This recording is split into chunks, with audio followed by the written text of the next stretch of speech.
नमस्कार, सानियाज किचनमध्ये तुमचं स्वागत आहे. तर आजच्या रेसिपीचं नाव आहे नारळाची बर्फी गूळ घालून. तर चला तर मी बनवायला घेते. सगळ्यात पहिलं मी नारळाचे हे तुकडे केले आहेत. तर मी हे डायरेक्ट मिक्सरमध्ये घालते आणि ग्राइंड करून टाकते. हे बघा मी ग्राइंड करून घेतले.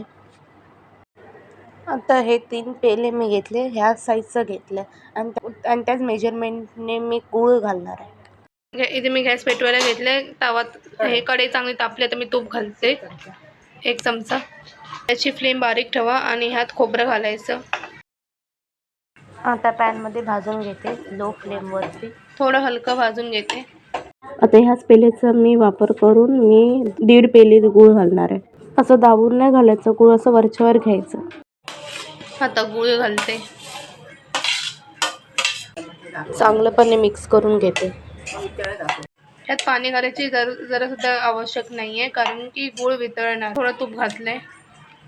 बघा मी अजून थोडं तूप घालते, अधूनमधून तूप घालायचं.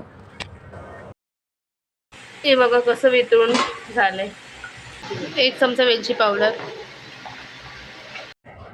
लो फ्लेमवरतीच ठेवा, चांगलं मिक्स करा. जरासुद्धा करपलं नाही पाहिजे, याची तुम्ही आवश्यक काळजी घ्या. चांगलं पाणी सुटलं पाहिजे गुळाचं आणि सुकवायला पाहिजे. आता वरून थोडं पाणी शिंपडायचं आणि चांगलं त्याला ढवळायचं.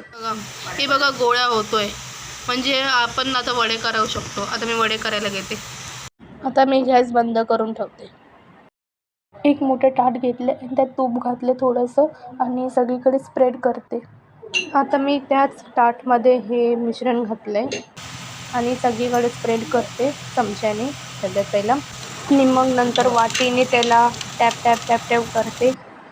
वरून बदामची कापं घातली आहे आणि चांगलंपणे त्याला डेकोरेट करून आता मी त्याला कटिंग करते सगळीकडे. आणि गरम मसालाच करा, थंड झाल्यावर ते होणार नाही. कटिंग करून झालं, आता मी सर्व करून दाखवते. तर रेडी झाली गुळाची नारळाची बर्फी.